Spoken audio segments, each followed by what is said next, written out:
the degree is called a Bachelor of Laws. Okay. So history is definitely not a History, prerequisite we were for law. told you didn't do history, you can't get do into LLB. law. That is not the case. Find out. You have to find out because people will We say found that out when we were already in the university. university because we were not exposed. We want more other people to be exposed. 2 options: attorney, advocate. The attorneys are the behind the scenes folks. Okay. The advocates are the people you see appearing in court, The ones wearing with a the gowns. Yeah. No one speaks of the build up to the big bucks. Just watch out.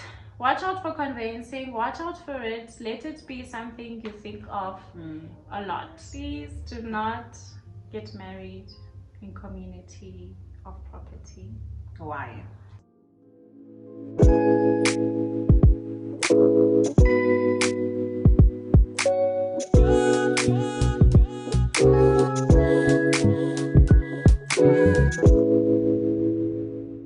Hi guys, welcome back to my YouTube channel. Welcome to yet another video of Tackling Careers with Arehone. As promised, I am back with another career video, and today we'll be detailing LLB, or the field that qualifies you to be a lawyer. And my guest today is Zuzi. Hello. Actually, just introduce yourself fully, because I'm just saying Zuzi because you guys know this face is not new on my channel. Yes. So this is my friend Zuzi. I'll allow her to introduce herself a bit. Okay, hi guys. I'm Zuzeka. I'm an attorney and conveyancer of the High Court, currently practicing in Pretoria. All right. Okay. Thank you so much Thank you for coming to Tackling Careers with Arehone. And yeah, today I just want us to go in a bit with the study of LLB, or I don't know if it's a Bachelor of Laws. Oh, Bachelor of Laws. Yeah. But yeah, I think we can just start right in the beginning to just tell our audience what this degree is, and just a little bit of a summary. Where do you study it? How many years does it take? Yeah, can you just kind of do that? So the degree is called a Bachelor of Laws, aka an LLB. It's a 4-year degree, professional degree. I have a question. Yes. What does the LLB stands for? It's a Latin term for Bachelor of Laws. I never thought about it. Okay, continue. It's a 4-year course. It's a 4-year professional course. So the 4th year is technically your honors year. I say this because I know there's a popular conversation of honors. There's no such thing as LLB honors. It's just an LLB 4-year professional course. It's included. It's included. Okay. Yes, it's like engineering, for an example. It's a 4-year professional degree. With engineering, you can do honors afterwards, but your degree on its own suffices. Okay. It's a 4-year course offered at a lot of, or if almost all of the universities in South Africa. And yes. Okay, and like when you study the course, okay, so just a bit of a background on how to apply for it. You apply when you still in grade 11, right? Yes. With the universities, I studied at the University of Pretoria. The APS score points at the time I applied, 36 points. They were moving towards the 2025 academic goals. But currently the APS for an LLB is 32 points. To guarantee yourself a spot, 34 points. So minimum 32, definite 34 points. So right now, currently the APS scores at the University of Pretoria. Or University of Pretoria. So. It's 32, but I checked other universities, it ranges between 30, 32. I haven't seen anything below 30 APS points. I know at VETS, life orientation is included, so they have a different way of calculating those points, but outside of VETS, that is the average score point that excluding LO. Excluding LO. Yes, that's why with VETS you must specifically check those requirements, because LO is included. And I've also heard of some which divide, I don't know if you've heard of that, UCT divide LO by 2 or something like that. At UCT, the way they calculate their APS points in general, they add up your actual percentages, so they don't take the symbol, they do some kind of division, they get to an average there and look at that. So but generally 30, let's just say 30 to 32 points, which perhaps in with like 65% average. Yes. So that And is then, the course. You apply in matric using, sorry to cut you off, you apply in matric using your final grade 11 results. Oh yes, you don't apply in grade 11. I think I said yes, no, you apply in use the grade 11 results. A lot of universities, University of Pretoria, Stellenbosch, Wits, UJ, a lot of them use your final grade 11 points. Then you can apply with your final matric results, but that will be a lot of cases very late. That would be considered. But also, isn't it that if you apply with your grade 11 results, you are provisionally accepted. They still need your final grade 11. Yeah, so you're 12. provisionally accepted. If in grade 12 it's a significant drop from your grade 11 results, there's a high possibility that you will lose your spot. So you have to sustain a strong academic presence in your matric life. Because I know a lot of us, when we're accepted very early, it was like, oh, going to university, and then things sort of go south. Perhaps you're not as strong-willed as you were in your final grade 11. So be careful of that. It does happen. Ari and I worked at the university, so we can attest that it does happen, where someone says, I've received an SMS that I've lost my spot. How did that happen? So be wary, be careful of that. Yeah, so I also just wanted to know, because now you're speaking about the requirements of the APS score, what about the subjects that you need in actually to get into the course of LLB? Because you know, with most degrees, you find that they say biology is a prerequisite, this is a prerequisite. Which modules are prerequisite in order for you to apply? English with the law, definitely English if you want to apply for an LLB. I know there's a myth that goes around in a lot of our schools that you need history. That is not the case. That is definitely not the case. You don't need. It's a serious myth. It's a serious myth. You don't need history, but you must be strong in your languages, particularly English. I know they'll say English first additional must be above 60. English, English home above 60. English first additional, I think above level 6. But I'll also add some of the information from the university in the description box, in case we do get some of these things right. Just double check. But just double check. But I do know language is a huge consideration. It's not the only consideration. Of course, your overall marks need to reflect a strong so history is definitely not a prerequisite. We were told for law. You didn't do history, you can't get LLB. Into law. That is not the case. Maths, it's true, you do not need mathematics, which is always unfortunately a huge pull for a lot of people, because there's always this idea that, oh, because I don't need maths, I'm just going to do law. Not very advisable. You must. Then you get stuck with the degree later on. You must actually like it, think about it, want to explore it, but there must be an inkling in you that says, this is something that I would like to pursue. Okay. And then you accepted into the university. If you could just give a description of what happens in the 4 years of university before you get the actual degree. Just a short description. The structure at Tax, which I think is what a lot of universities tend to go towards.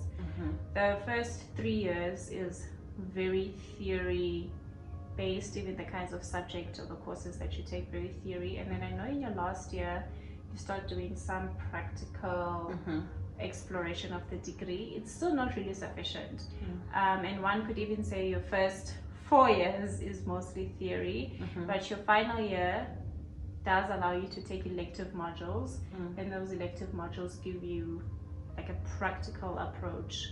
This is where you can like choose the stream that you want to go in, like all. Yes, I think it's the beginning stages of choosing a stream, because at that stage you're just choosing an elective module which sounds very interesting to you. And I know a lot of people whose careers have taken off from the streams which they've taken. Like someone would take trusts and estates, and then now you'll find that they're doing trusts and all of that. So be very careful when you're choosing your elective modules.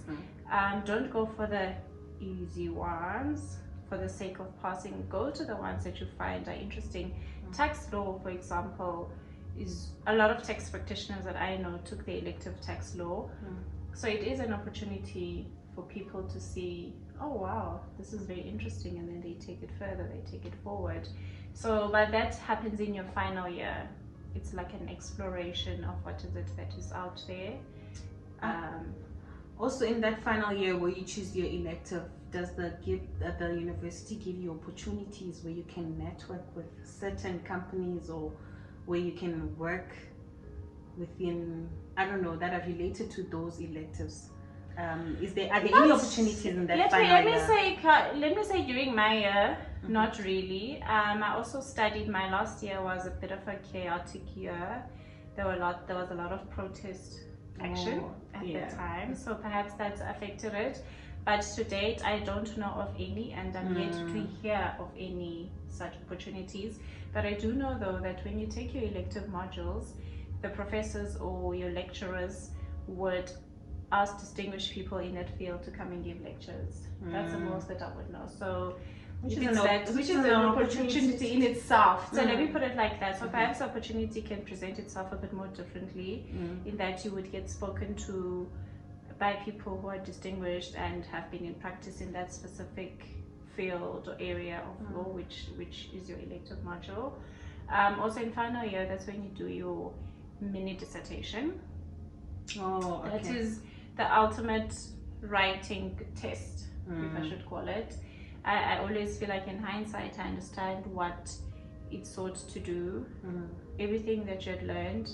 How do you look at scenarios and choose a topic, go with it, write about it? It's like a send-off, if I should put it like that. Actually, I forgot to ask this in the beginning when we were still talking about how to apply. Do you have any opportunities for bursaries, or how do we go about bursaries, just general bursaries, when you go into the study of law? Like, what are the opportunities that are out there when it comes to specific bursaries of the bachelors of law? I only learned of bursaries when I became a student. Prior to that, I applied for the National Student Financial Aid Scheme. Are we that old? NSFAS, but NSFAS is still around. I applied for NSFAS. It was only in first year when we used to hear people speak of so many different bursaries. So what I would suggest is to contact the student administrator of each faculty and find out. You have to find out, because people will say we found out when we were already in the university. I won't lie, prior to that it was NSFAS, and then we left it at that, and then people will come and say, oh no, I'm being funded by this kind of person. I'm being funded by the fertility fund. Whatever. For us it was fertility fund, this and that, many other things. So my suggestion is bursaries, I always feel like they come and go.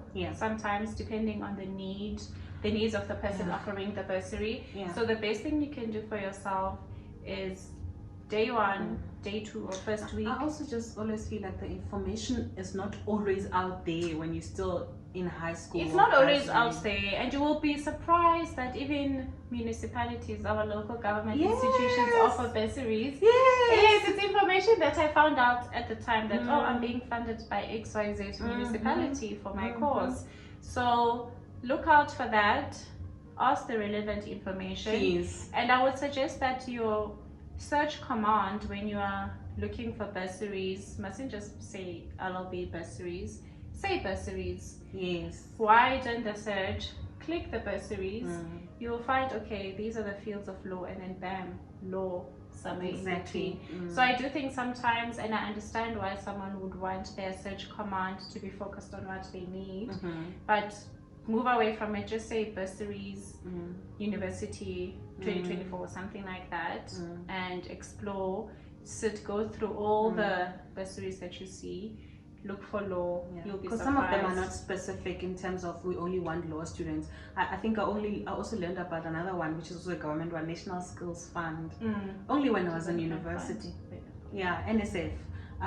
One of my friends was under it, and so please widen the search. Don't be specific, and just keep on searching even way before. And I think that's why we do such this video, so that because we were not exposed, we want more other people to be exposed to these bursaries. Yes, and if you're already a student, currently go to your financial aid office, go to your faculty. Some of these are very faculty driven, so maybe go to your specific faculty, ask the relevant questions, take it from there. Yeah, and I can, even with when I had to do my honors, because I was already in the university, it was so easy to say for the lecturer to say, oh, go and apply for National Research Foundation bursary, do this, this and that. They know more.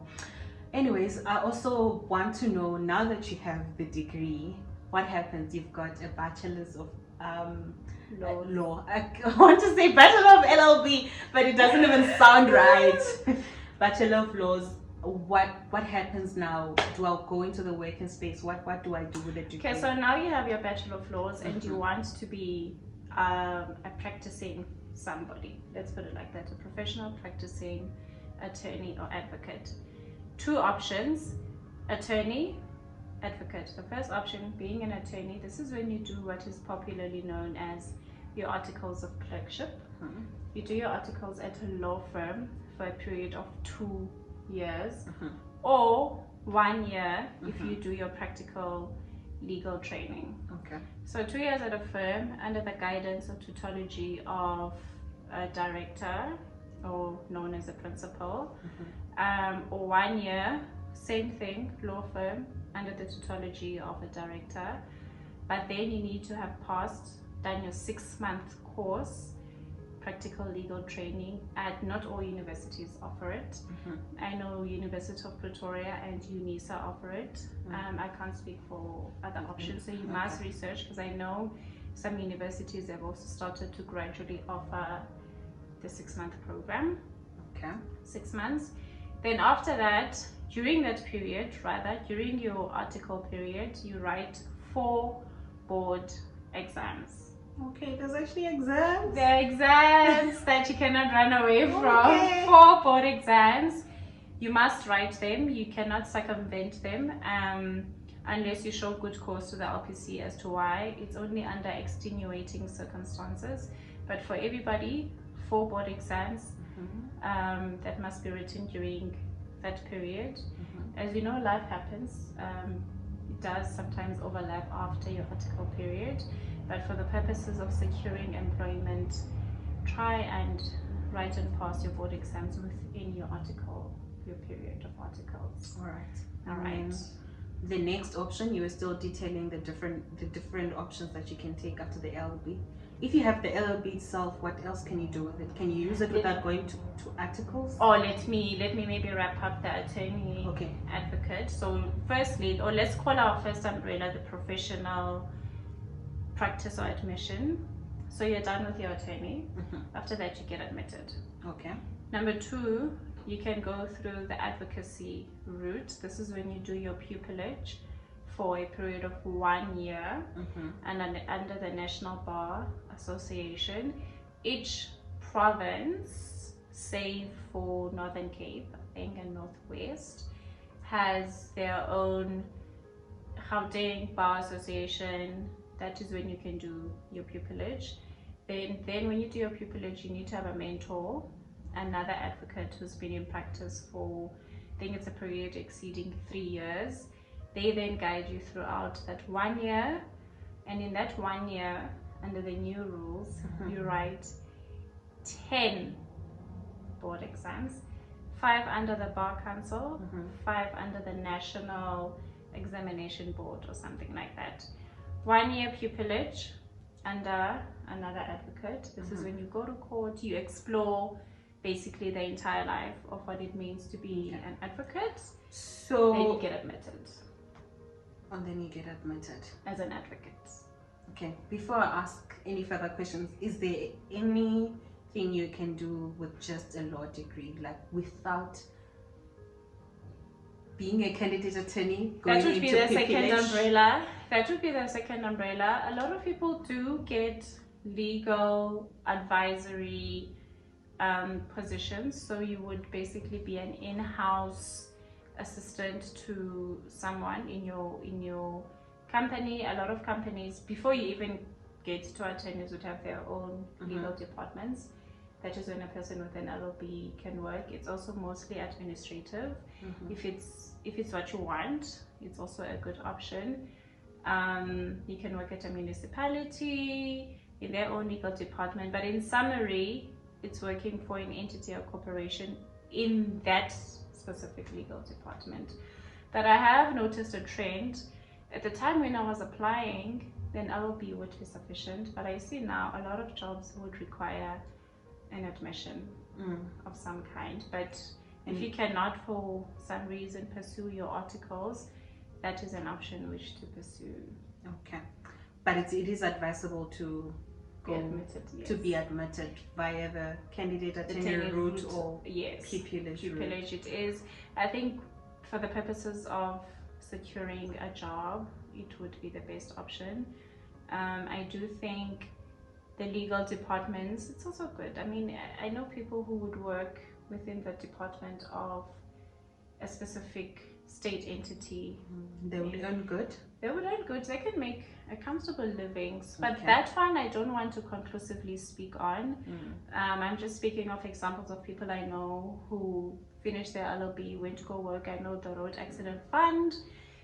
So those kinds of, let me just say, state entities, legal departments. You cannot work for the state attorney. To work at the state attorney, you need to be admitted. Yes. But let's say you work for the Department of Arts and Culture's legal department is this. Also, if you only have an LLB, you're likely to only be an assistant to someone. Yeah, so I feel like it's other than when you're admitted, you're an attorney. Really yourself, attorney or advocate. You can even open your own law firm if you're an admitted attorney. Yes. Okay. So there are places where you can work without, but in terms of career growth and where you want to go, it may not really be advisable to skip the training aspect. I just want to know, so when you are an attorney, you're an admitted attorney. Yes. What's your job description? What do you do as compared to when you're admitted in pupillage? What is the difference? What is the difference between the two? And like, you can't be admitted in pupillage. Oh, you can't be admitted in pupillage? Admitted after pupillage. Yeah, that one. So let's say, okay, in summary, 2 years, articles, you get admitted as an attorney. 1 year pupillage, you get admitted as an advocate. During your pupillage year, you're working with another advocate in their chambers, doing all that needs to be done. You are at a law firm when you're doing your articles, working with the principal. That is just the basic sort of umbrella. Now, as an attorney, most of the attorney's duties are the behind the scenes. The attorneys are the behind the scenes folks. Okay. The advocates are the people you see appearing in court, the ones wearing with a the gowns. Yes, our famous advocates. Okay. They're the advocates. Yes, attorneys can get a right of appearance and they can also appear in court. But let's just say 95% of the time it's advocates. So the attorneys would prepare the paperwork, get the matter ready to go to court. The advocates will come, strategize on the papers which have been provided by the attorney, make the legal arguments in court. So those are the two biggest critical differences, and I know a lot of people like to ask which is which. Depending on your strengths, I can't say the other one is better than the other one. I don't believe in that conversation. Okay. Depending on your strengths and the kind of person you are, you will easily know which route or path to take. You can take a route or path initially as an attorney, then you find out, my strengths are more aligned like this. You can also take a route as an advocate, then you're like, actually no, I feel like I'm on this kind of person. That is when you switch from attorney to advocate or advocate to attorney. Okay. So essentially, some people would find being an attorney can be a little bit more administrative, and being an advocate is a little bit more tactical, because you do have to sit with the paperwork and see what is it that you can do with it. But that shouldn't limit. I mean, an aspect of being an attorney that you can't run away from, is the administrative part, but you can still draft and expose yourself to many other things. But if you want to sit and draft, then advocacy. Okay. So I also just want to But anyways, thank you for so much for clearing that, because with me it gives me a better understanding as well. Yes. Just for two totally different fields, but yeah, I'm also learning as well. So what are the opportunities of growth in both fields? But I think no, that's a good question actually. Okay, I was about to say, did we go into it already? It's like, a very good question. We have what is called practice. As an attorney, you will say, I'm an attorney in practice. This is when you're working at a law firm. Okay. You can work at a law firm, have your own practice at a law firm, or assist your director with his practice at a law firm, or you can go and open your own law firm. Okay. Yes, that is what then you would say XYZ is in practice. Okay. Then you can have what we call the other branch, legal advisory, but intense legal advisory, where you basically handle the entity's entire legal affairs. Okay.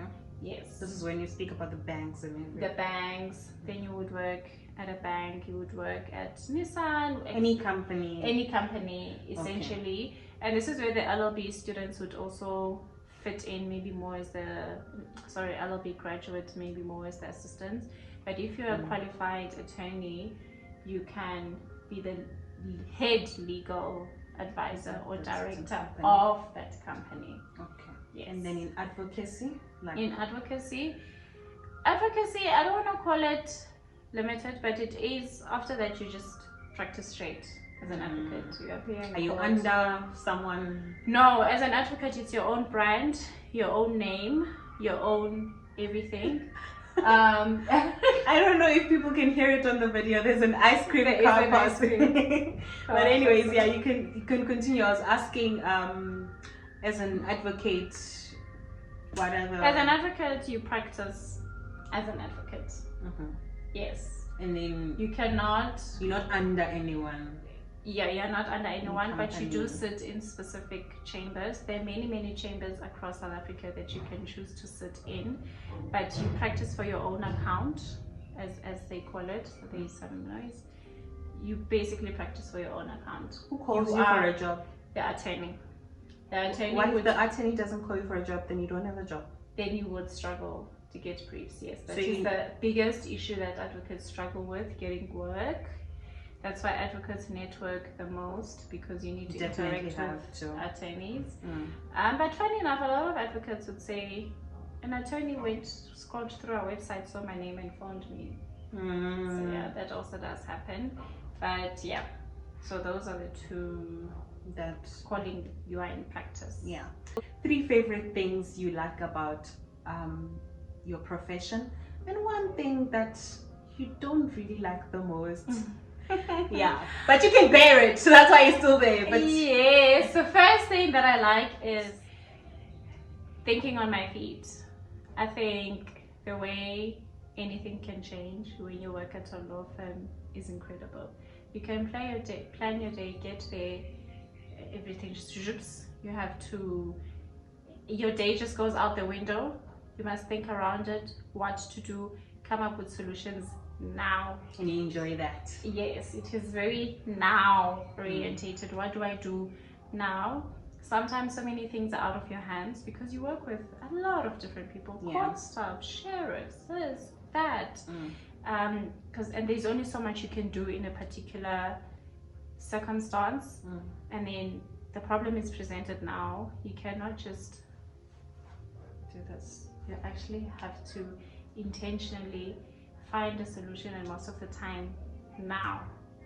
That's the first thing I like. The second thing I like is the reading. So I love reading. I think it goes with personality as well. Yes, I love reading in general, and I find a lot of joy in reading different things legally. I think it's interesting. It must be interesting. It makes it very interesting. I like reading, and I think it's something that I enjoy in my personal space and professional space. I think if you don't want to read, you might want to not consider law entirely. If you're already in law, you might want to reconsider. That's an advice, okay? That's advice, because if you don't read, you're going to want to scan you're not going to be what you need to be, and you're actually not going to provide the best service for your client because you will not be as thorough as you should. And there's always this popular scam reading. That is not going to work at all. So that's the second thing that I like. The third thing that I like, especially for me, my job is working at a law firm, interacting with people. Yes. I like that. I work privileged enough to work with people that have been practicing for a period of, I talk about work interacting internally or externally as well. Actually, that's a good question, because both internally and externally. I think I've come to learn so much sometimes outside of sitting behind my own laptop and just typing away. I think interacting with other people in the field always opens my mind as to how much law there is out there. So that's what I really enjoy. Sometimes you think you understand something and then you hear someone else speak, and so it's like a continuous understanding of a particular thing, which is what I really like. Okay. If there is anything, I mean, even though there's nothing that you don't like the most, not maybe I shouldn't say dislike, maybe you don't like the most. Something which when you're in practice, and if there's anyone watching, maybe they can vouch for me. Sometimes when you're in practice at a law firm, there's a lot of target chasing that you must do. Okay. Of course, I understand to run a law firm you need to reach specific financial points or goals. Sometimes in some instances it can take away from your enjoyment of the work, because you have to be so focused on, I need to make this amount, I need to do this, I need to do that. It can also be a good thing at the end, because I know it can also inspire people to just go for it, go. But for those me, who are driven on commission. Yes, but not only that, you can be driven on commission as well. Sometimes it takes away from the enjoyment of the work. I get you. It takes away from the enjoyment of the work, and you can reach that commission, you can make that money. I think at what cost? Because I know some people would say, look, I'm not really interested in learning X, Y, Z, so long I can get my money at the end of the day. So depending on how you want to look at it, for me, it's not something I particularly like. Yeah. Okay, but in general, like, before we close this video, one question that people like asking and like knowing, is the money satisfactory? It depends.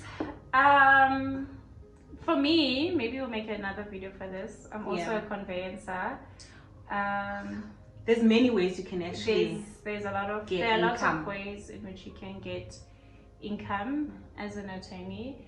I do think in your preliminary years, don't go for instant gratification. It will not at all be what you think it will be, because people think, okay, now I'm admitted, the big bucks are going to start flowing in. No one speaks of the build up to the big bucks. No one speaks of the gradual, okay, I can now see a difference and all of that. But the honest answer is, there is money in law. Not always, but there is. Most of the time. Most of the time, and depending where you work, the kinds of opportunities that you find. So if someone said, Zuzeka, give me a black and white answer, it's yes. But if we're to sit down, you'll find maybe it's a bit of a layered answer, but the overall answer is yes. I do think it's a layered, because you also mentioned that if you're an advocate, you work for yourself, so which means sometimes you get to determine, I don't know. Yes, because you work for your own account, it will go directly to you, for example,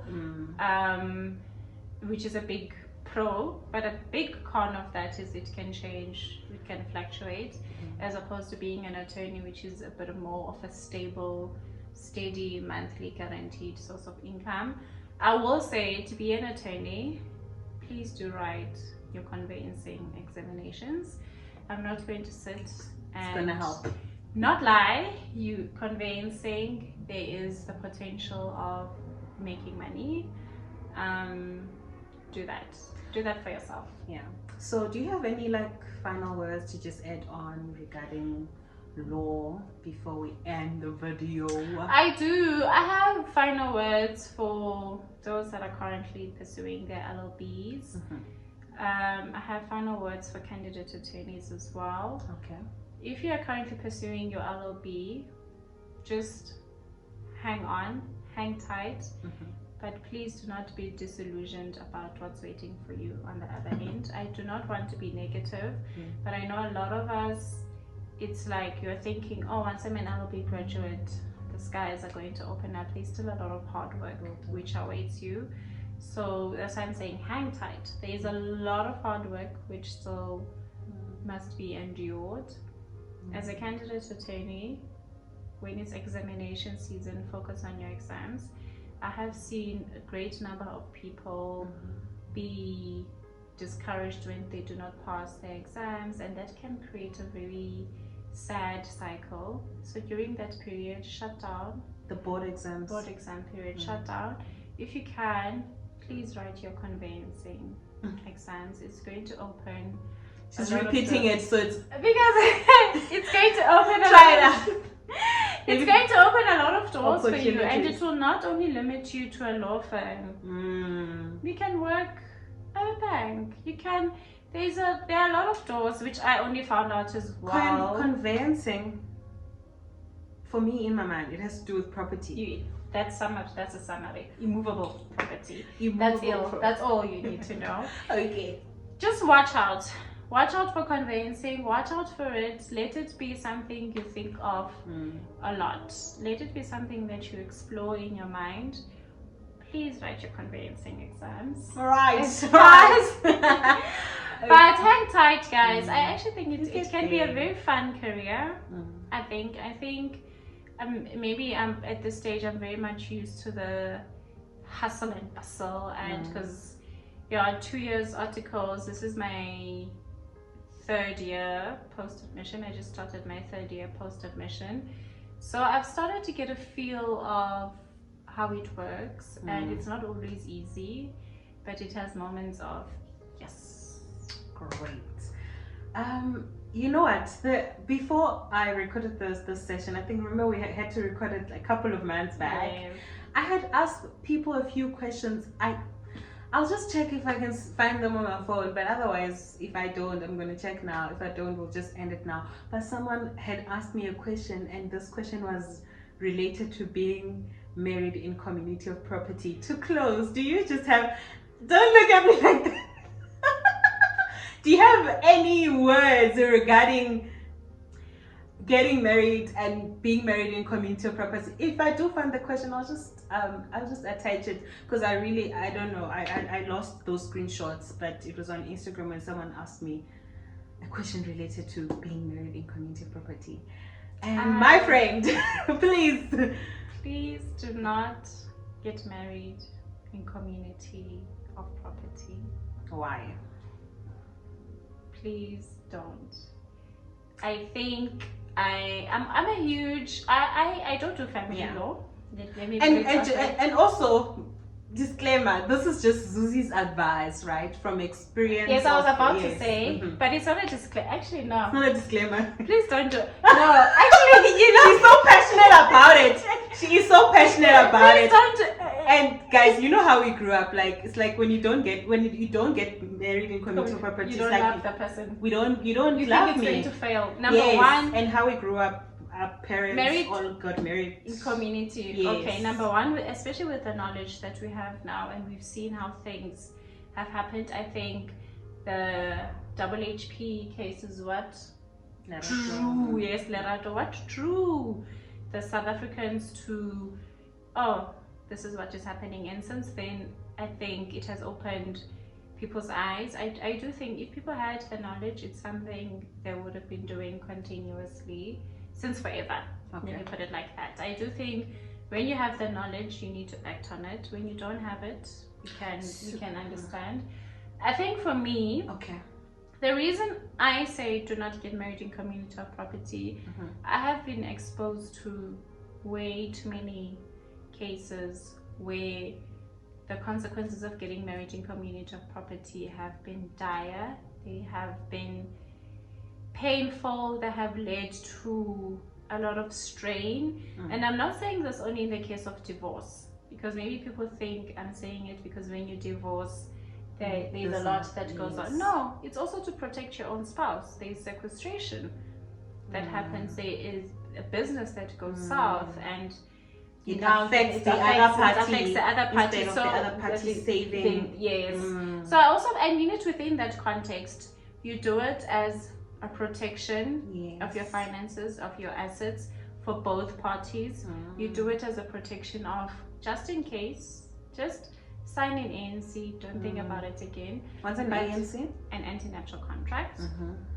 Prior to getting married.